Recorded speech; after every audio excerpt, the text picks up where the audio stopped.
Welcome everyone, my name's Martin. And I'm Shonagh, and we are just two film fanatics eagerly searching for Deckard's unicorn.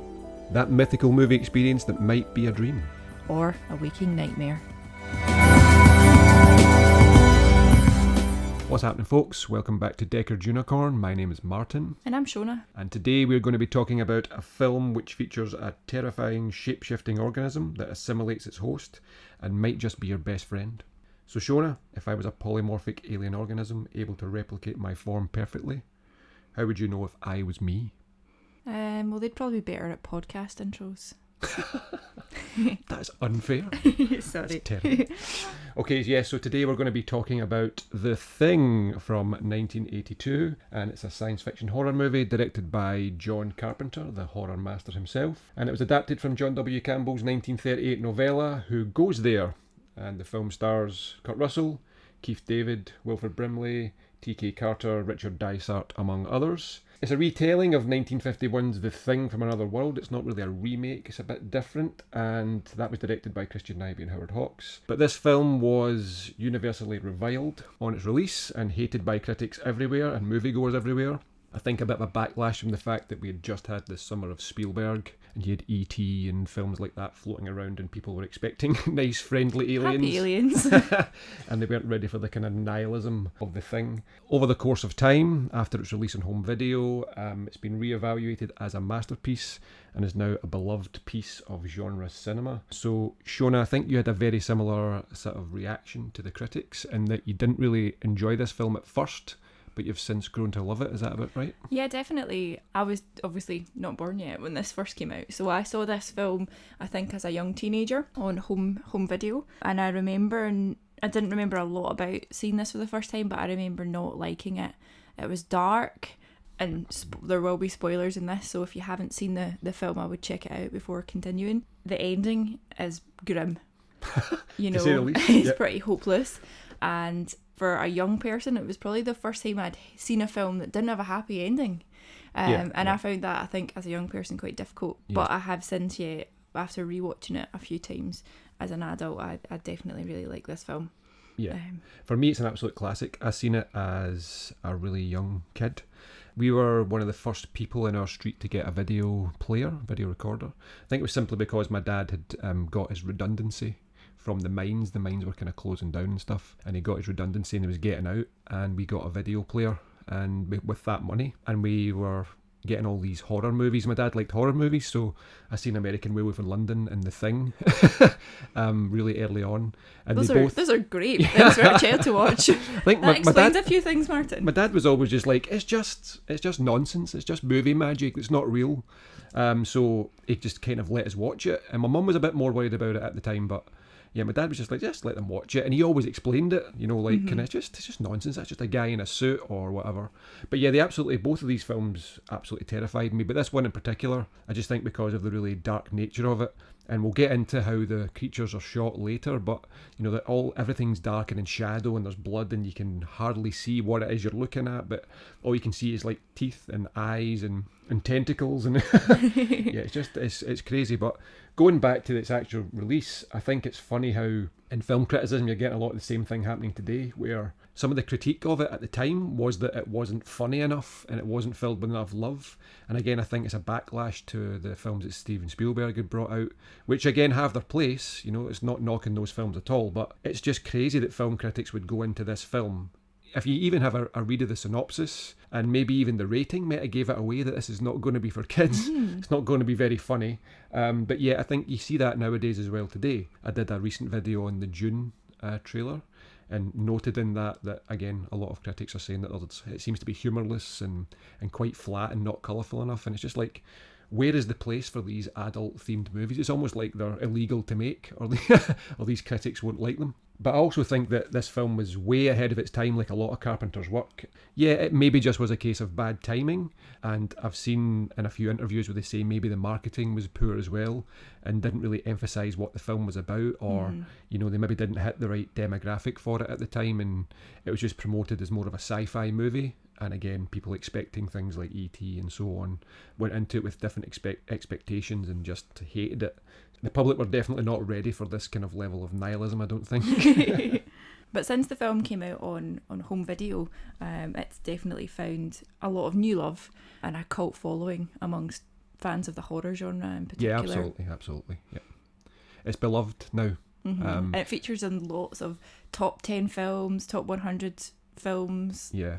So, general story and characterizations. How do you feel the film sits as a story, Shonagh? I think it works perfectly. You know, you've got this kind of really tense, paranoid vibe. I said last night that it was like paranoia tennis. Yeah, definitely. There's all these sequences where people are just like throwing these accusations and looks at people. Yeah, it's like not knowing who to trust. And Carpenter does that really well, where he actually does a lot of scans of the room and you get a lot of looking at the different faces.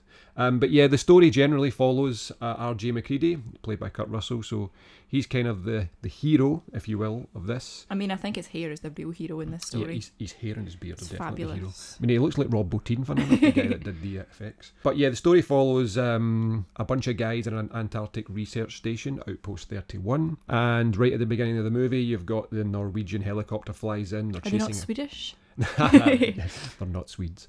So they fly in and they're chasing a dog, and they are subsequently killed. One of the members of the group, Gary, shoots the Norwegian in the head.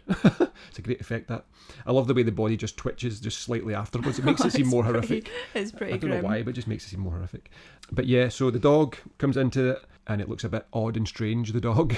You can see straight away there's something funny about it. Why would these guys try to kill it? But yeah, gradually it develops that they find their research base, and they see that there was a crashed spaceship and an alien. They surmise that it can transform into anything, and so then the story revolves around this idea that the thing is among them and anybody could be the thing at any time, and everyone's in danger, and it's just total paranoia all the way through. And we get that kind of nihilistic ending. But Yeah.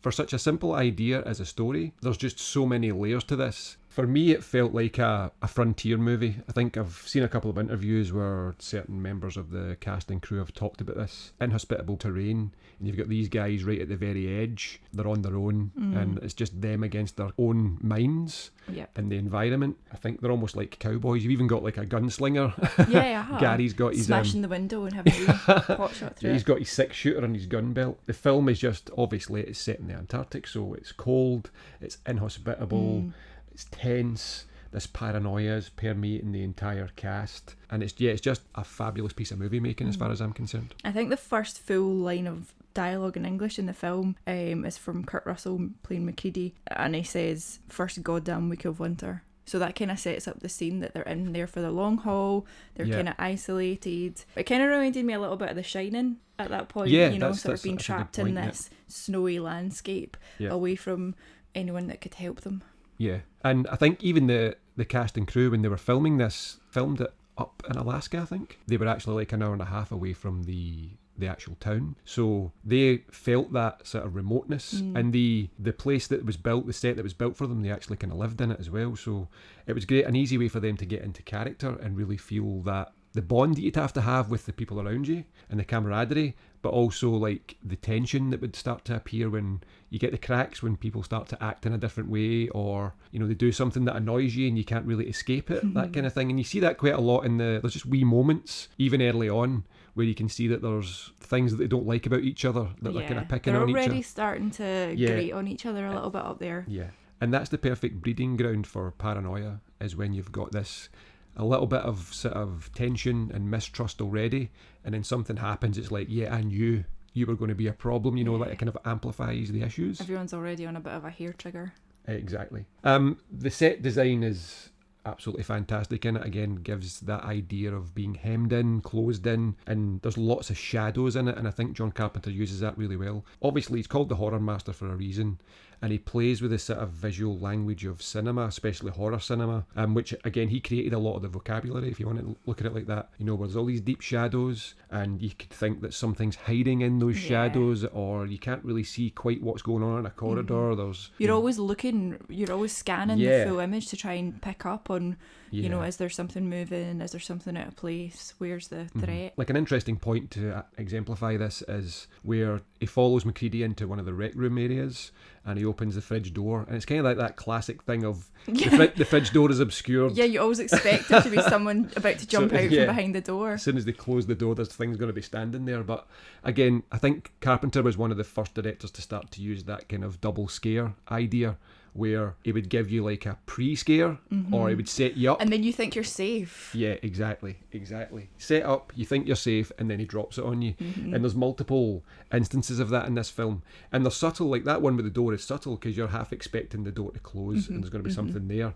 Or the camera will work its way around a corner or something and you think something's going to jump in front of it.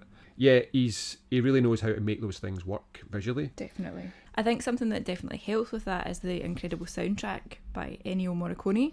Yeah, absolutely. Which was done in a lot of collaboration with... Yeah, John Carpenter's known for his music in his films. Like, he usually composes it. I think an interesting thing I heard, again, in one of these documentaries a while ago was that he sees his music as wallpaper or carpet, and it's just supposed to be there. It's like background, but it's never supposed to like take your eye off the ball as far as what's happening on screen. And as you said, in collaboration with Morricone, they built this really super tense vibe with the music. There's a lot of high-pitched strings in there, you know, the kind of rising tones and all that kind of stuff. It's all very classic now when you look at it, and maybe a little bit simplistic, but it still works. Anything that kind of has something going up in scale, you know, tends to have the effect of adding tension. And although it wasn't Carpenter that did the soundtrack himself, it is very much of the flavour of Carpenter's work. Yeah, I think that came down to the fact that Carpenter wasn't 100% sure. It wasn't sold on Morricone's original score that he brought to him, and they sort of revamped it. Carpenter showed him some of the work he'd done previously, and then Morricone basically did his best impression of John Carpenter, which turned, as you said, it turns out perfectly because he sounds like Carpenter. Oh my God, he did a thing of John Carpenter. He did a thing of John Carpenter, yeah. And again, simple. You've got the bass line, and it's just like a heartbeat. But the tension in that is palpable. Yeah, it almost feels like the heartbeat's not going to come. It's got that space, the kind of do-do. And when you see those big white open plains, you know, that Arctic tundra, it really gives you that sense of aloneness. And yeah, it's really ominous. It sets a very ominous tone right from the get-go, and then immediately you're kind of confused because you have this, as you said, the vista's there, this white vista, the theme's kicked in, and then all of a sudden you've got this dog running for its life and these guys chasing it and trying to kill it. It's just it's an incredible opening, and I think kudos to Dean Cundey. Again, the same DOP that was on Jurassic Park we talked about a few weeks ago, but his way of capturing this is just unbelievable. You've got shots where the dog is close and in frame and moving, and you've also got this chopper overhead that's moving in a different direction at different speed and all these kind of things as it passes by, and he keeps them both in shot and almost like both in focus at the same time. It's just an incredible piece of camera work, and you see this a lot through the film where there's just these almost impossible, how could you capture that but still keep them in frame, and it's kind of balletic almost, the way these two sort of very different things in the way they move, one's mechanical, one's organic, you know, that kind of thing. They're almost in this like kind of dance together and intertwined, and it's incredible filmmaking again. And speaking of the dog and the actions of the dog, we've really got to give some kudos to the dog wrangling and the animal handling in this film. It's actually incredible. It's Oscar worthy. Like, honestly, the dog's like another actor. Oh, if you think like this, these are actual dogs. They're not CGI. They're actual dogs. The actual pauses, looks, and it's perfect. It's incredibly well acted, I feel like. I think you call that blocking, when you know how people move through the scene and the points that they hit and everything, so that they're not getting in front of the camera in certain ways, or they're not going out of shot. You know, they've got marks to hit almost. And obviously I don't think they took the dog aside and said, now you have to hit this mark. This is your inspiration. But the dog just seems to hit perfect points. And again, that also comes back to really good camera work and knowing maybe when to hold and if to move slightly to catch it. It's like almost trying to anticipate where the dog's going to go, because it is an animal and it could just like walk off at any point. That sequence in the hallway where we first see see the silhouette figure. So the dog walks down the hall, it takes a look in a door and then decides it's not going to go in that door and continues forward until it sees the doorway with the person. But I don't think, if you've not seen this particular scene, I don't think we can really convey the actual precision of the movement of the dog. Yeah, and it's all perfectly framed as well. Like, they've, again, done a great job actually capturing that moment. And that's when it goes inside and we see what we think. I think it's obviously Norris, the character Norris, because the silhouette fits what he's wearing and stuff, and also his hair. Yeah, and we've looked quite closely at all of the haircuts and necklines of everyone in this film, and everyone is slightly different. So I think you definitely can pinpoint that that's who it is. I think we've got a very good handle on whose things at what point. And again, there's a number of videos on this about who's the thing at what point, so we're not going to labour that. This is more a kind of review than a dissection of who is the thing. But yeah. Are you the thing? I could be. Are you the thing? I don't trust you. Yeah, but I think 10 out of 10 for that. Good boy. Good doggo. Yeah, I think it was the goodest of boys. Definitely. Okay, I think what also stands out for me as well is that we see this quite a lot. The more you get into this idea of colour grading and the use of colour in film, the more you see this. And it's this kind of classic blue and yellow or blue and gold or teal and orange. And Carpenter likes his sets in that way and likes his characters in that way. And I think also that he has this great way of framing danger in the foreground where you see like the horror just in front of you. It's right in your face, but it's just out of focus, and you're actually looking behind that to the characters looking at it and analysing it. They're perfectly in focus, so you get their reaction, but you've got this kind of twisted form, or hand or blood or a face or something like that that's just in the foreground, and it's almost like your brain fills in the gaps, you know, like you're kind of, oh my god, it's a terrifying scene. So many really nice uses of framing in this, coming back to the idea of the paranoia where he scans the faces and he looks around the room and he gets his actors to look a certain way. There's so many moments where there's just subtle nods and looks at characters, and if you're starting to look deeper, like who became the thing at what point, and you know, you're starting to see all these wee nods and looks, and it just adds so much more depth to the film. Like, again, like I said, it's such a simple story, but when you've got paranoia in there, someone could tell you, you know, this is how it ends and that's it. But you could go back and just go, I don't think so. Yeah. Simply because there's too many little nods and winks and some of it might be totally accidental. Yeah. And that's sort of difficult to read. But yeah, I've gone back and gone through a bunch of this a few times, and I'm still like, oh, but look at the way he's looking at him, and but he gives him a side eye, and but he says so. Yeah, it really, you find yourself scanning the characters' faces at every opportunity, looking for any kind of hints. Yeah. I think John Carpenter was very deliberate with how he shot it, and the script, the screenplay. I think he was very deliberate as to how characters looked, where they were, what they did, and what they said, and how they said it. So he had a very deliberate vision, but as you said, you do get some continuity errors. Not that I'm saying there are any in this film, I don't know if there are, but you are fighting that battle where you're kind of saying, is it because it was meant, or is that just a mistake? Or is there not some continuity in the dialogue that they say one thing and then they say another thing? Are you supposed to take both of those things as true, or is one contradicting the other? So yeah, that's difficult. It's one of those ones where you're never going to get a definitive answer. And I don't think, personally, I want a definitive answer. This is one of the things that's given this film legs over time. Yeah. It's given it extra life, is because people are desperate to understand it and know the final outcome. And there's so many videos on the internet of like, I have it worked out.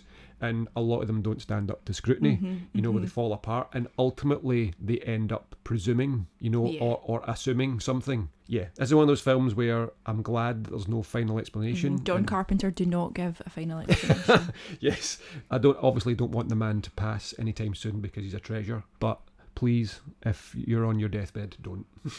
Don't tell us about the thing. Don't tell us the ending.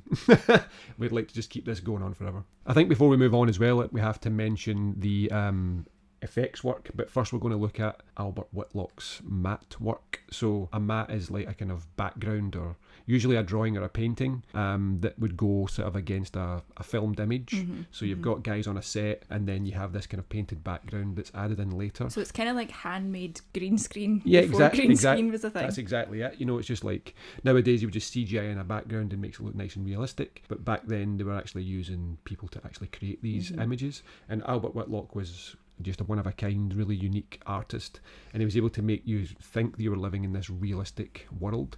There was a lot of the ones that he did in the past where I didn't even realise he did it. I just thought that was what they were looking at. There is sometimes, you can see it's given away by a character maybe moving in front of it. You can see they're not there. Generally, anything still where a character is maybe looking at something, they're really, really hard to detect, even in this day and age. I think we all love the benefit of HD and 4K, but for some of these films it kind of ruins the illusion a little bit, because if you watch this in video you'd never know the difference, but you see it on high definition, it starts to show up a little bit, which is kind of unfortunate. But yeah, Albert Whitlock was just a genius of that particular type of matting, and yeah, his work's been universally praised and recognised. The practical effects in this film are second to none, and you know, we're now in an age of computerised graphics and CGI that's, you know, incredible, but I think the talent and the hard work of the practical artists at this time really has to be recognised. Yeah, Rob Bottin is an absolute genius. I could do an entire podcast on that guy's work. We should do that. But, you know, RoboCop, Total Recall, The Howling, bunch of others, the list goes on, and it's really a shame that we don't see him anymore, but he has left an indelible mark on Hollywood effects, and the thing is just unmatched as far as I'm concerned.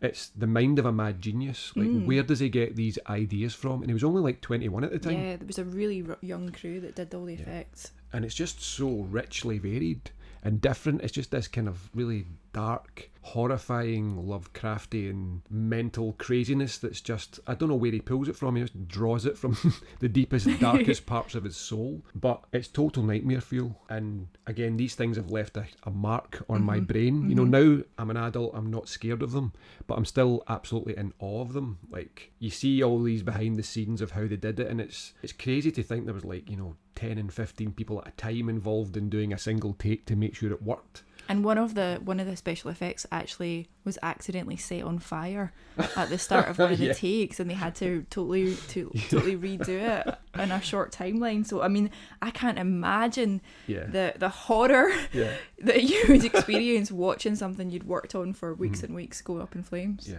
he seems such a nice guy as well. Do you know what I mean? He's like jovial, and I think the thing took a massive toll on him mentally, because he was working on it like 7 days a week, almost 24 hours a day.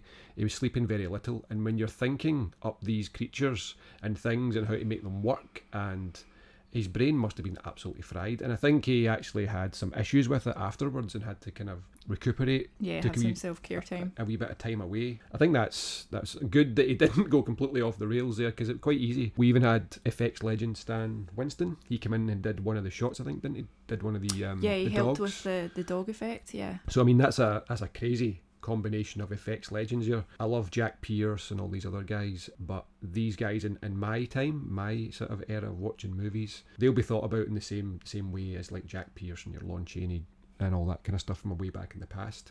They've created some of the greatest monsters in movie history. So Stan Winston did the work on Aliens, is that right? Aliens and Terminator and God, like, it's just, even films we didn't expect it, you would see Stan Winston Creature Workshop, you know. But like I said, Bottin's an absolute master and is of the same level as someone like Rick Baker or Stan Winston.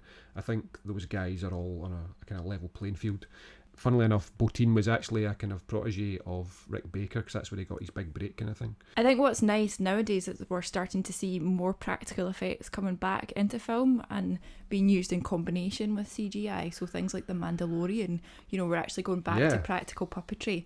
And that just gives the characters and the effects a real warmth and a real realness, I think. I think it's easier for actors as well to bounce off something that's actually in the room. Yeah, definitely. As opposed to just like pretend there's a thing there. You know, it's really difficult to get a performance there. I also, on the flip side of that though, would also say that actors nowadays are more used to it than they used to be, so they can maybe like get into a better headspace about it. But yeah, the stuff you said about The Mandalorian's true, you know, bringing back that idea that practicals still work. We all know Baby Yoda is a puppet, but he's so cute. But you absolutely buy it. That's the thing, you know. It's about how you react it and how you frame it, and the directors and the actors around it are just making you believe 100% that it's there, it's real, it's a thing, it's a person, or, you know, a being. And they are, you know, they have these incredible computer generated backgrounds, but they're still able to utilise those practical effects and marry the two together, and I think what they've created there is stronger because of that. So hopefully we'll see more practical effects, please. Yeah, more practical effects. But again, this is one of these films where there was a combination of many different ways of producing effects. You've got the matting that we talked about with Albert Whitlock to create the backgrounds. You've got the practical makeup effects. You've also got animatronics, prosthetics, facial prosthetic. The Blair thing comes out of the ground, and the tentacles at the beginning where it grabs the detonator is, that's stop motion. So yeah, there's just, again, a crazy combination. The people working on these things just did an incredible job. Yeah, and even from an environmental point of view, the set of the research facility was actually built in the summer and then left to be kind of snowed in, so that you get this real snowed in, frozen look to the place. So it was really, really authentic. And the work that they did outside of that on the sound stages, they actually had to lower the temperature to create like a refrigerated temperature within the soundstage, and then they blasted in lots of water. They raised the humidity. That's right. Yeah. And that gave the effect of getting all these wonderful ice crystals and everything. But also it meant that you could see the breath of the actors when they spoke, and that really gave the film that real authenticity. You felt cold watching the absolutely. film. You feel cold. Yeah. I mean, their air conditioning bills must have been extortionate. Absolutely. Okay, so what themes and messages do you think stuck out for you? I think we've went over it a little bit when we talked about the paranoia that permeates it. I think that's very, very obvious. And you could probably say maybe Cold War paranoia type of thing. This unknown that's gonna come from another place, another world type of thing. You can maybe look at that as an idea of communism. Where they want everybody to be the same, and this is what the organism wants. It wants everyone. It wants to consume everyone to become it. I think also in the current climate, where we're living through a viral pandemic, having that kind of fear and mistrust, this threat of something that could take over your body. And at one point they talk about it could just be a particle that could take over. That's something that's quite relevant at the moment now. And you do find yourself walking around looking at someone who's not wearing a mask, starting to that sort of similar paranoia, thinking what have I touched, what have other people touched. I could be contaminated by the exactly thing. It's quite current, but equally, due to the kind of nihilistic tone, if you're having a difficult time right now, I would recommend not watching this film. I think as well that there's a very healthy dose of fear. A lot of these things can be put down to fear, like fear of the unknown, fear of infection, fear of globalism, that kind of thing as well. Again, because that might be like a larger metaphor for it as well, as like this kind of idea that there's these forces that want us all to just be the same, think the same, look the same, and to make it easier to control us and everything like that, or eventually destroy us, depending on what conspiracy theory is your poison. The idea of fear is very, very strong. Yes, fear and paranoia definitely are the two things I think that are the biggest themes in it. And also, I think it's interesting to note that it is an all-male cast. Now, that's probably quite realistic for the time period and the type of work that these people were doing. Yeah, I think you said last night there would definitely be women in those positions. It's not to say that there wouldn't be women scientists, doctors, various other jobs that they do around the compound.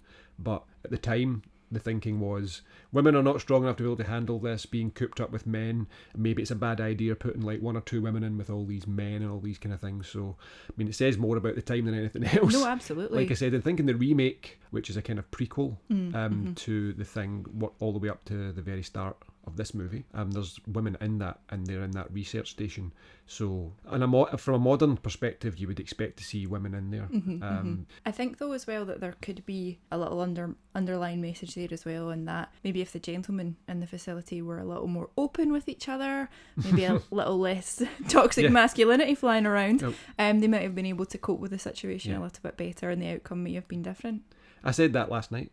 Like, we wouldn't have got the film we got, because if there was a woman up there, she would just like encourage them to sit down and talk about this rationally, the way adults do. Let's just shoot each other. But all the guys are just desperate to take each other out, essentially. Like they've been waiting for this excuse, and it's like, yes, great, finally a chance. I think you're the thing. I'm going to kill you.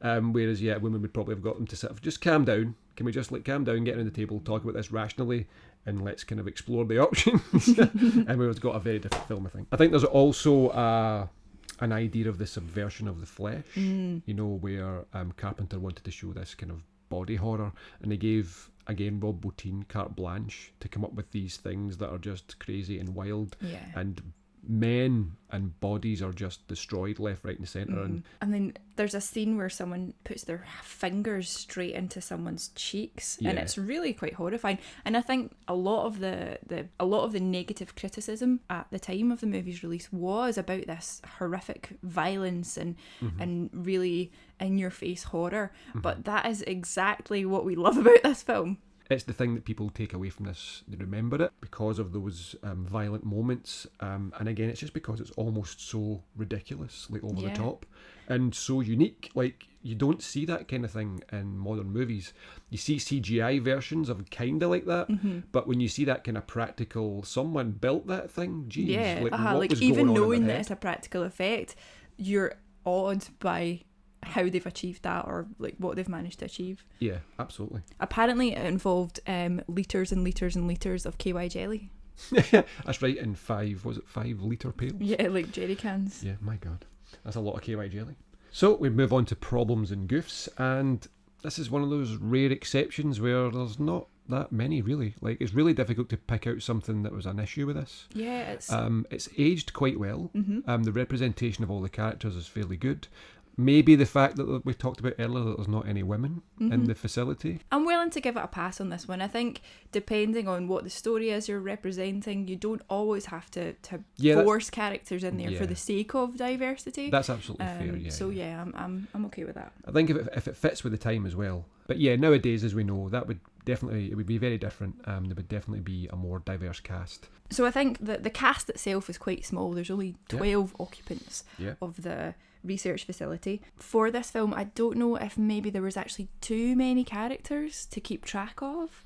Me, it was a little bit challenging to keep track of exactly who was who, but I did think it meant it was more suspenseful having them sort of picked off slowly. I think it's an accurate representation of the people that you would need to have in a facility like that. You know, you've got your doctor, you've got your scientist, you've got your helicopter pilot, you've got your chef on roller skates, which personally I don't know if is the safest option in a working kitchen, but okay. I think it's quite cool for the character. Yeah. He just gets around, he's so laid back, and he doesn't give a shit. I love that moment where he just kind of pretends to flick the radio volume down. He's told to keep it quiet. But yeah, I think for that size of complex, I think 12 look good. And funnily enough, I would disagree, because I think that each character gets his moment in this. None of them get lots of screen time apart from maybe McCready, maybe Russell's Childs. Blair gets quite a lot, Wilford Brimley. But the rest are all more like supporting actors, but they actually do their bit. And I think you need them all, to be honest. Like, looking back at the film, I don't see anybody getting cut out. Yeah, that's the thing. I couldn't pick someone that I would say, well, that person wasn't needed, because they do all have their own thing. None of them have a particularly strong, like, developmental arc. But again, that's not really what this film's about. For this particular type of film, all you need to know is the character, maybe their position and their mentality. And they have to kind of express that in some way. Yeah. None of these guys are going to get, like, as you said, a development arc where they're going to overcome something. They're all basically overcoming the same thing. Yeah. McCready has a strong arc all the way through. It's just almost like a kind of building on this determination of the character to get to the end of this, to see it through, and obviously to take the thing out at the end as well. Yeah, again, it's not that type of film. It's very, very tight and claustrophobic, and there's no room, even with all that happening, to really go on kind of developmental arcs, like off in tangents. You can't just take a character to the side and suddenly do this kind of side quest where he learns something about himself. So I think they're all perfectly well written for the means an adaptation of a short story as well. Yeah. So you're not going to get much in that. But yeah, every character plays his part. And because the thing could be anyone, I think you need a large pool to draw on. Yeah. So there's lots of suspicion. Because it means you constantly change your mind as well. About, actually it's him. Oh no, wait, it's him. Yeah. Oh, but wait, why did he say that? If he exactly. There's too many things going on. There's so many interactions. So like I said earlier, so many looks and nods.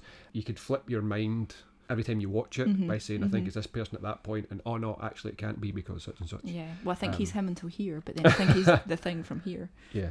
So what was your most memorable moment? I think when I think of the thing, the scene that comes to mind is that first scene where you see the dog transform and its little doggy face open up and it kind of split. Snout goes 4 ways. And then later on in that same scene when the thing kind of jumps up to the ceiling, those are the scenes that kind of stuck with me on first watch. Yeah, they're fantastic. For me, it's a toss-up. It's usually an effects-based thing. So the transformation of the dogs, like that whole sequence in the pen, as you just mentioned, where the face opens up and the jaw falls off, and it's like this I tongue. think when I first saw that, I was like, oh my god, like totally and it's shocked. the tendrils that land on the dog and wrap it up and pull it towards It's it, so and creepy. just It makes my skin crawl. It's spouting that pink goo, and it's just like, what is going on with that? I think at the moment where the body cavity opens up and Copper falls in, gets his arms bitten off, and then oh my god, that's amazing. The head falls off the body. Oh, that whole sequence and then is turns just... it just turns into a spider and walks out the room. That whole sequence is an absolute horror classic. Honestly, incredible. So good. And what's amazing about the scene where he's like defibrillating, and then the body cavity opens up and like swallows his hands and then clamps down and rips his hands off. Yeah. Now, what actually happened there was they actually found a guy who had lost his lower arms in an accident. That's right, yeah. So it's not actually the actor playing that part. They actually took a mould of his face and made a mask, and then they'd made arms out of like gelatin and wax for bones, and then actually got this guy with no arms to play this part, which is amazing. I had no idea. Yeah, it's incredible. I thought it was just the same actor, and he just had these kind of fake arms on or whatever, because the face looked fantastic, but that was actually a prosthetic mask. Again, kudos to Rob Bottin. It's incredible. But yeah, if I had to be honest, my most memorable moment is not really one with the big effects shots in it. They're all great, they're all fantastic. But I don't know why the moment where Benning's thing is sitting in the snow and he just turns his face round and does that kind of and it's got the red light on him, and the actor just it's so horrifying to me. And the sound that comes out of his mouth, I just absolutely love that, and I always think about that scene. So yeah, I would say it's that tied just with Spiderhead. Well, no, not Spiderhead actually. Just the scene on the couch where Palmer turns. Oh yeah, and they're desperately trying. Like, tied to him. They're desperately trying to get off the horrified. couch. It's so good. They're all just like and you just see his face totally. Oh, that's disgusting. It's man, that's the best. That's horrifying. And that is the thing. Like so the good. horror in this does build. Like with each interaction with this thing, it just builds on gore and just shock factor. Yeah. So if I had to choose, I'd probably choose Benning's. But like I say, it's just about tied with the moment on the couch where Palmer does his transformation. That's just sensational. The fact that he just bites Window's head as well, and thrown around his body, it's just, it's so good.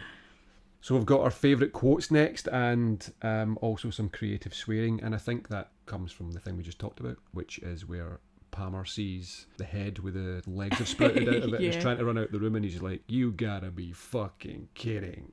It's brilliant, and it's kind of like what the audience is thinking as well. You know, like the characters have just set fire to this creature, and you know the creature's ability to survive is so great that it manages to detach the head and then grow these legs and scuttle away. It's with like a wee upside down spider head. Oh my god! It's horrifying, and So it's kind of it's a good moment. I think also the when McCready says "cheating bitch" to the chess machine and pours his whiskey in there. I just kept thinking like he's now got quote. all winter to get through with no chess machine. You just have to play regular chess rather than the machine. Okay, so best performance in the film, I think it's an easy one. Again, it's definitely Kurt Russell for me as R.J. McCready. He's just fabulous in it. With a special mention to the doggos. With a special mention to the doggos. Yeah, the doggos are absolutely brilliant as well. But yeah, Kurt Russell's great in it. I think closely followed by Keith David as Childs and Blair Wilford Brimley. I think those three are the kind of core of the movie as far as the character's concerned. Obviously at the end there's the idea that both Childs and McCready could be the thing or not. I have my opinions on that, which are that none of them are the thing. Dun, dun, dun. Shock horror. I just think that Macready, having killed the Blair thing just recently, would basically say that he is not the thing. You know, he can't be. He would have killed himself, part of himself. So there's no way it's going to do that. He's kind of honourable like that. Yeah, and he runs away from it, from the explosion. So yeah, he's definitely not the thing. And when Childs comes back, the idea that they'd sort of set up before was that the thing wanted to hibernate and just wait until the next rescue team comes. You know, so Childs has actually disappeared. So why would it come back? Yeah. You know, that's job done. It just needs to go out a little bit into the wilderness, find a place to sit down and die. This idea that it's suddenly just came back to see what's going on, especially into a warm environment. Yeah. Because it's came back into this place where everything's just exploding, it's on fire. And it obviously, fire hurts it. You know, it's the one thing we see throughout the film that fire kills it. So it's not going to go and get near fire. And also, it's kind of snuck up on Macready as well. So I feel like if it was a thing, he would have taken that opportunity just to take him out. Yeah, and I mean, there's dialogue between the two characters that says we wouldn't be able to do anything about it if one of us was the thing. You know, words to that effect. The bottom line is, inside, the thing is still just as strong. You see it in the body of Norris, where Norris dies from a heart attack, and then the thing just is able to attack, you know, and eat the arms of Copper, and then try and escape as a head on legs. But Spiderhead. Spiderhead. But yeah, so as an organism, it's still strong. It's not weakened in any way, so it could easily attack and kill Macready at this point, because Macready's just giving the game away by saying, you know, I'm not fit to fight. Yeah. But why would it just sit there? I just don't understand the motivation at that point for it to be that. I think what you've got there is paranoia continues until those two guys die, because none of them trusts the other. Yeah. And they're just going to sit there and die.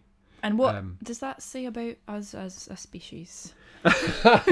Yes, that's another podcast entirely.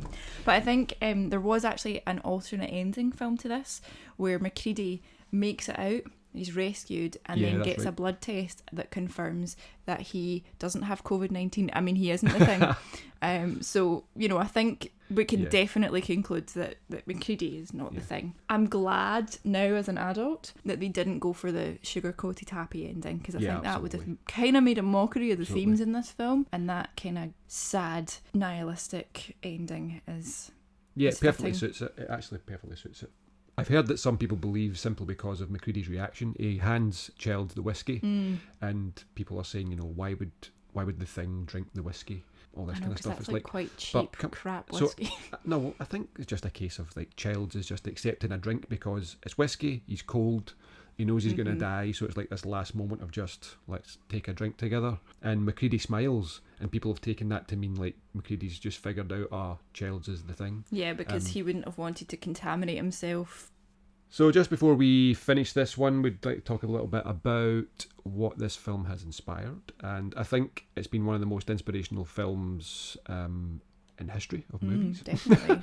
So many films have tried to riff on the ideas here, and also the kind of visuals as well. Like Carpenter, again, horror master. A lot of modern horror directors take a lot of influence from what he does. And again, the effects by Rob Bottin have been copied ad infinitum. So many people have got these. I think this must have inspired generations of makeup artists and practical effects technicians. I think him himself, he was obviously inspired by the greats like Jack Pierce, we mentioned earlier, but his influence is incredible. We talked last night about, even in Red Dwarf, there's an episode of Red Dwarf where if you've not seen Red Dwarf, you need to see it.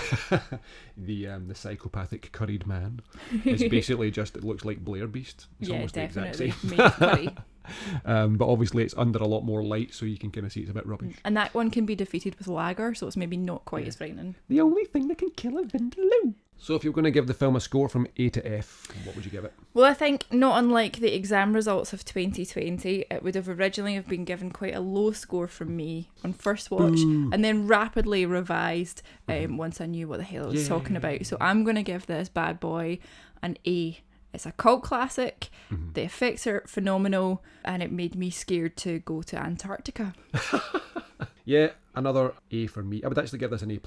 This is in my top 10 films of all time. I think it's one of the greats. And yeah, I'd absolutely give it an A+, and highly recommend it to anybody.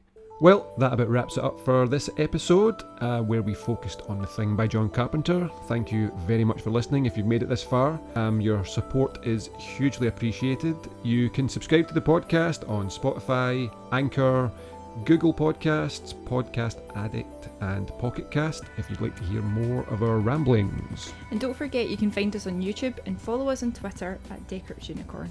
So until next time, this is Martin And Shonagh, last survivors of the Nostromo, signing off.